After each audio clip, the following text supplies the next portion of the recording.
Hi అండి, అందరికీ నమస్కారం. వెల్కమ్ బ్యాక్ టు శశికాశి వంటిల్లు.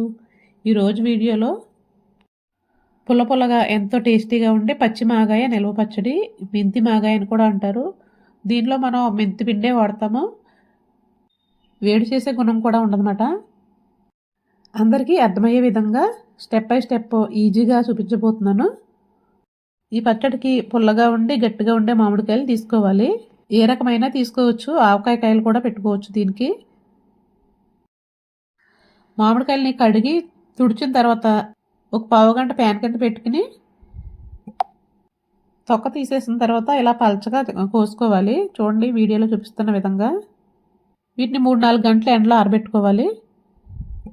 తర్వాత మెంతుల్ని లైట్గా డ్రై రూట్ చేసుకుని పొడి చేసుకోవాలి. ఒక 150 గ్రాముల వరకు తీసుకోవాలి. నేను ఒక 20 కాయలు తీసుకున్నాను కాబట్టి, అంటే 2 కేజీలు ఉంటాయి. మెంతులు మంచి స్మెల్ వచ్చి ఇలా కలర్ వచ్చే వరకు, గోల్డెన్ కలర్ వచ్చే వరకు వేయించుకోవాలి. పూర్తిగా చల్లారిన తర్వాత గ్రైండ్ చేసుకోవాలి. అలాగే పచ్చడికి ఎప్పుడు కూడా కల్లుప్పే వాడుకోవాలి, సాల్ట్ వాడకూడదు. ఇది కూడా ఎండలో వేసుకుని గ్రైండ్ చేసుకోవాలి. తర్వాత జల్లించేసుకుని ఒక పక్కన పెట్టేసుకుందాము. అలాగే మెంతులు కూడా గ్రైండ్ చేసుకుని అవి కూడా జల్లించుకోవాలి. మనకి మామిడికాయ ముక్కలు ఎండిలోపు ఇవన్నీ కూడా చేసుకోవచ్చు అన్నమాట. అలాగే ఒక కప్పు వరకు కూడా వెల్లుల్లి రెబ్బలను కూడా తీసుకుని సగం వరకు గ్రైండ్ చేసుకోవాలి, సగం ఉంచుకోవాలి. కచ్చాబిచ్చా గ్రైండ్ చేయాలి. ఇవన్నీ రెడీ చేసి పెట్టుకున్నాం కదా. ఇప్పుడు మామిడికాయ ముక్కలు తెచ్చుకుందాము. తెచ్చుకుని ఎన్ని ఉన్నాయో కొలుచుకుందాము.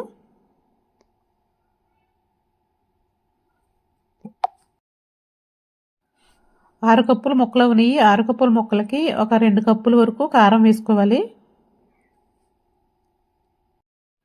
ఇవన్నీ కూడా కలుపుకోవడానికి వీలుగా ఉండే ఒక గిన్నెలోకి వేసుకుని 2 కప్పులు కారం వేసుకుని, అలాగే ఒక 3/4 కప్పు వరకు జల్లించి పెట్టుకున్న ఉప్పు ఉంది కదా, ఉప్పును వేసుకోవాలి.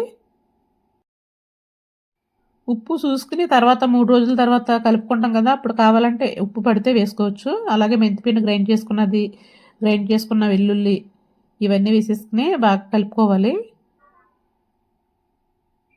అలాగే ఒక 2 టేబుల్ స్పూన్ల వరకు మెంతులు కూడా, పచ్చి మెంతులు కూడా వేసుకోవాలి. వేయించక్కర్లొద్దు, పచ్చి మెంతులే. ఒకసారి ఉప్పు కారం ఈ మెంతిపిండి వేసిన తర్వాత మొక్కలు బాగా కలుపుకోవాలి. కొన్ని వెల్లుల్లి రబ్బలు పక్కకు తీసి పెట్టుకున్నాం కదా, అవి కూడా వేసేసుకుని ఇప్పుడు ఆయిల్ వేసుకుందాము. ముందు ఒక 2 కప్పుల వరకు ఆయిల్ వేసుకుని ఒకసారి బాగా కలుపుకోవాలి. ఆయిల్ కొంచెం ఎక్కువే పడుతుంది. తొక్క తీసేస్తాం కాబట్టి పుల్లగా ఉంటుందన్నమాట. ఒకసారి మొత్తం ఆయిల్ అంతా పట్టించేసిన తర్వాత మళ్ళీ ఇంకో 2 కప్పులు వేసుకుందాము.